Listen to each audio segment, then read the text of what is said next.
Hi friends, it's Deanna Williston from Our Blooming Catholic Life, and I wanted to come to you today with a little bit different resource than you might have seen from me before. So I don't know if anyone else has those nieces and nephews that are always selling magazine subscriptions. My sister's school loves to do it, and she has a number of kids, so as each one's gone through, they sell magazine subscriptions. And so my mom likes to randomly gift people magazines. You never know when they're coming. So the latest one I got was the Magnolia Journal. I didn't ask for it. It never was on my radar. And I was really surprised I got it. I mean, it's a hefty magazine.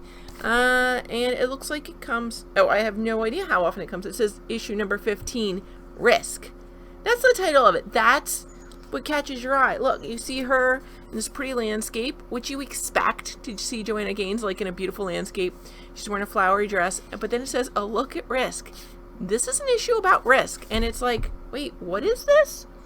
It's called Magnolia Journal, Inspiration for Life and Home, but you think of them and their home repair business or, their collection at Target, right? You don't think of them as inspirational for life. And then one of the first things I see is an ad for lumber, kind of, and she's doing yoga. So, and I'm like, radar, what kind of magazine is this? Because at first I didn't even realize it was Nan. But then it's all like cookies and ice cream. Like, what does this have to do with risk? What is going on, right? But you look at the titles, okay, the making of a chef. So it's not just a chef. It's like the making of, the journey he was on. Risk assessment, go your own way, everyday brave, shaped by failure. There's a section then called reflect, risk plus reward. Audrey Ficus, the lighthouse, the heart of why we gather. Then there's a section called create, welcome back summer, summer unstuck. Ice cream sandwiches, which was the picture of the ice cream. The wide world of peppers and homegrown blooms. Then there's a section called Renew. Papered walls, the beauty of bold lipsticks, you're probably forgetting to breathe, an ode to the gateway. And it's like, what is even going on? And again, you have, though, these really weird ads then. This is for plumbing. So I'm not sure what's going on with the ads maybe, but when you get in the letter from the editor, she's talking about risk and reward. What does risk look like for you? Some risks they're taking with their business, and their business, like, seriously includes a wiffle ball field for the community just to have pickup games. And it's like, okay, it's puzzling, it's interesting what's going on. And then there's welcome back summer, has some recipes, but just some little post-it notes and things they like to do with their kids to start off the summer year. And then there's these reflection sections. Like, what's going on here? There's seriously a section for you to reflect. Like, in a word, think about a word or phrase you want to use to define the summer. Consider placing it somewhere visible in your home as a reminder all season long. And it's like, what is going on here? And it looks like a previous issue was on resolve. Like, what is this magazine? And so as you look, there's a lot of great things. There are home decorating tips, but there's plenty of room for reflection, risk assessments, like what's going on. So it's just very interesting. She still has home decorating. She still has cooking stuff and lifestyle things, but there's plenty of room for reflection and considering. I was just really surprised because there does not seem to be any kind of religious point of view or spiritual but not religious. It's more, I don't even want to say it's psychology because it is, but it isn't. It's very gentle. It's more like coaching than outright counseling even. And it's just like a little gentle challenge to you. But it's not in your face. It's not really pushing a point of view. It's just offering you questions to get you reflecting on things. And I thought that was really interesting. So I don't know. I'm curious to see where this magazine is going and what's going on with it. So I wanted to give you an alternative still because it did make me think of what is my favorite reflective practice that's directed reflective practice. the Franciscan Prayer Journal.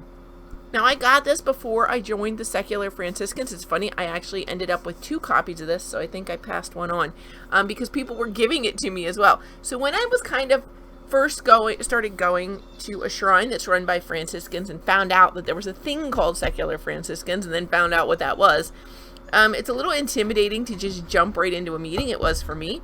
You know, I found their website, I was reading their newsletters and things, but I needed a little bit more. And so I found this Franciscan Prayer Journal. It's by Tau Publishing, and that's T-A-U, Tau, like the towel we wear.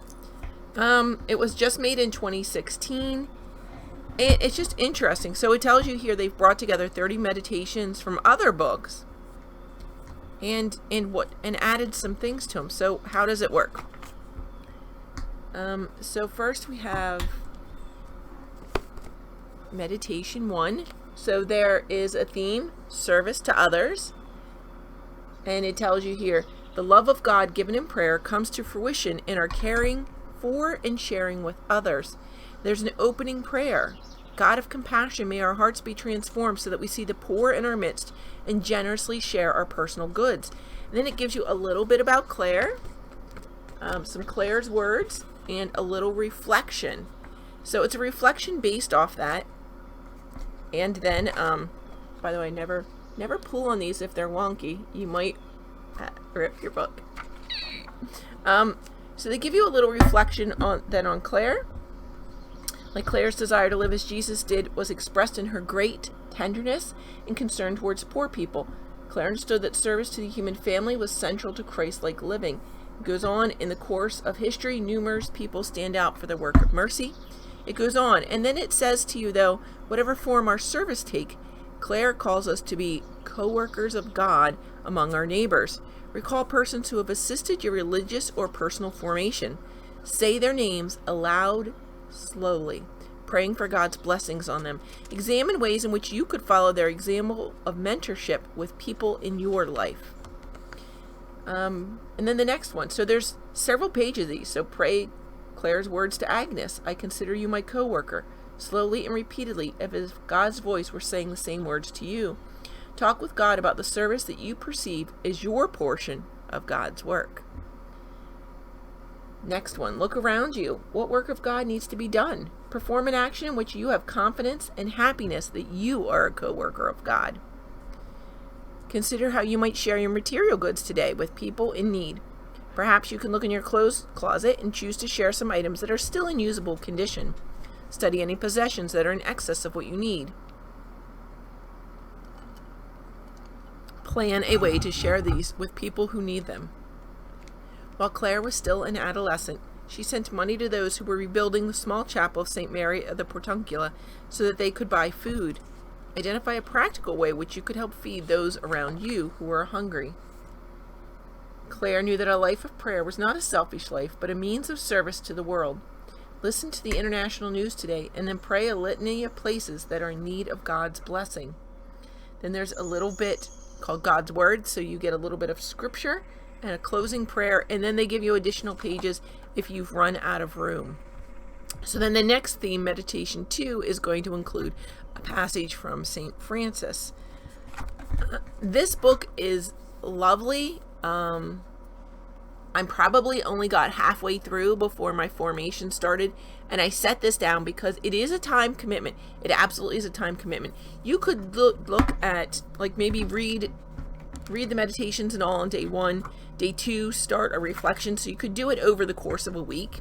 You could do it that way if spreading it out is easier for you, or set aside a chunk of time once a week to do it. This book was transformational to me. This book appeals to me in a way that, honestly, the formation manual doesn't super speak to me. This book speaks to me. It's just the language. I know a lot of people love the formation manual they're using right now in secular Franciscans, and I get it. To me, it's more technical. Like, I don't get the depth of reflection from that book that I get from this one. I know plenty of people who do, but this is the one that speaks to me. And So, hey, maybe I'm encouraging the formation committee. I know you're working on things, so maybe go back and look at this, because this was super helpful to me. And my formation meetings are only once a month. Maybe it's time I put this back in rotation and finish this book off. Because there's no reason I couldn't do it. Hey, I might add it back in. I might do that. Or if there's a way to do it, like if you're taking a gap, like when we had the coronavirus and our formation meetings were stopped, I should have thought to pick this back up and do this in the meantime, because we were on one chapter for like 4 or 5 months. Anyway, so this book has made a huge difference in my life. It takes you so deep into reflections. Let me just jump back in here. It even says, like, write a prayer that addresses the God who dwells within. In your prayer, express thanks, but also petition God for the spiritual growth you need to make your soul a worthy home for God. So it does lead you even more deeply. It gives you the reflection, leads you a little deep. And as it goes on, friends, it is just such a beautiful book. So if you're not ready for something like this, I don't see the harm in this Magnolia Journal. It's interesting. It's intriguing to me. But I like a little more explicit Jesus in my reflections, so I have this as well. So that's all for today. I just had those things happen and really wanted to share them with you. And I hope you are having a blessed day. Bye, friends.